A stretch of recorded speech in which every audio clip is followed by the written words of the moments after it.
సార్లు విఫలమైపోతా ఉంటాము గనకనే మన జీవితాలు అనేక మార్లు అర్థం లేనివిగా మారుతూ ఉంటాయి. దేవుని బిడ్డలారా, మన జీవితానికి ఒక అర్థం ఉంది. దేవుడు ప్రతి ఒక్కొక్క వ్యక్తి పట్ల ప్రత్యేకమైన ప్రణాళిక కలిగి ఉన్నాడండి. ప్రత్యేకమైన ప్రణాళిక.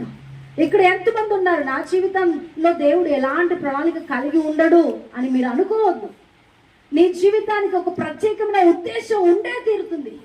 ఆయన నిన్ను ఇంత ప్రేమించి నీ కొరకు ఇంత ప్రాణాన్ని పెట్టి నీ జీవితాన్ని ఇంతగా ఆయన తన చిత్త ప్రకారంగా ఇదిగో ఇంత కాపాడుతూ, ఇంత శ్రద్ధ చూపిస్తూ, ఇంత పోషిస్తూ, ఇంత నడిపిస్తూ, ధైర్యం చూపిస్తూ, ధైర్యం చెబుతూ, అన్ని విషయాలు తోడుగా కాపాడుతూ నడిపిస్తూ ఉన్నాడంటే నీ జీవితానికి ఒక అర్థం ఉంది, ప్రణాళిక ఉంది. దాన్ని తెలుసుకోవాల్సిన బాధ్యత నీ మీద ఉంది. దేవుడు తన చిత్తమును నీకు తెలియజేసినప్పుడు ఇదిగో ఆ చిత్తము వెనక పరుగెత్తి ఏం చేయాలి? దేవా